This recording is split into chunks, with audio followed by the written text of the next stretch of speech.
السلام عليكم ورحمة الله تعالى وبركاته. ناس ريال مدريد اللي كنتوا بتعملوا في الناس زمان اللي ظهر فيكم، يعني ريال مدريد معروف انه فريق السيناريوهات العجيبة واللحظات الأخيرة في دوري أبطال أوروبا، يعني خاصة في شامبيونز ليج هو بطولته المحببة ودائما بينتصر في آخر الدقائق وفي سيناريوهات عجيبة.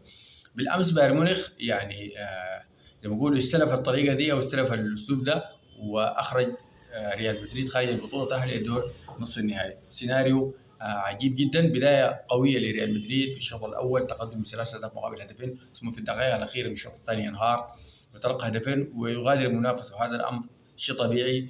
ريال مدريد يغادر هذه البطوله ويخرج صفر اليدين من هذا الموسم، نظرا ل اولا يعني سوء الاداره والتخبط وتعدد المدربين. يعني اداره ريال مدريد في هذا الموسم اتت بالمدرب الشاب الونسو بعد النجاحات الكبيره جدا في المانيا، ولكن يعني لم يستطع ان يتحكم في غرفه الملابس. طبعا ريال مدريد فريق مدجج بالنجوم ويعني لديه صفقات كبيره جدا، طبعا على راسها امبابي.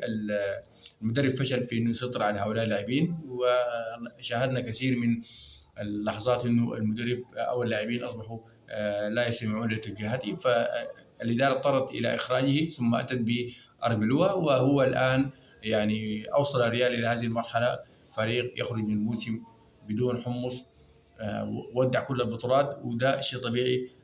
فريق كبير مثل الريال يعني يكون هناك تعدد في المدربين اثناء الموسم الواحد، بالتالي يعني الريال يحتاج اولا لمدرب كبير على شاكله كابيلو، انشيلوتي، جوزيه مورينو، لاعبين او مدربين يمكن ان يسيطروا على اللاعبين ويخرج منهم افضل ما عندهم، ولكن المدربين الشباب في ريال مدريد لن ينجحوا.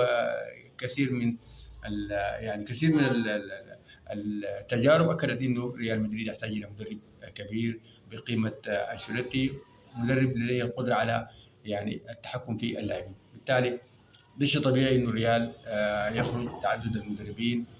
ايضا يعني هناك بعض المشاكل في كل خطوط اللعب. هناك لاعبين اصبحوا غير قادرين على العطاء، بالتالي الريال يحتاج الى تغيير جلدي في بعض المراكز، وايضا البحث عن مدرب بقيمه انشيلوتي، كابيلو، حتى يمكن ان يعود زيدان، يعني مدرب استطاع انه يحقق نجاحات كبيره جدا مع الريال، ولكن يعني اذا استمر لا اعتقد انه البيلو سوف يستمر. يعني هو كان مدرب طوارئ وسوف يغادر بعد الكوارث التي يعني قام بها. يعني فريق منتصر ولم يتبقى الا القليل من الوقت، احدث بعض التغييرات، يعني عجل بخروج فريقه وتعرض كما في للبطاقه الحمراء. كل هذه السيناريوهات هي متوقع في الريال، الخروج من كل البطولات صفر اليدين، وهذا امر طبيعي.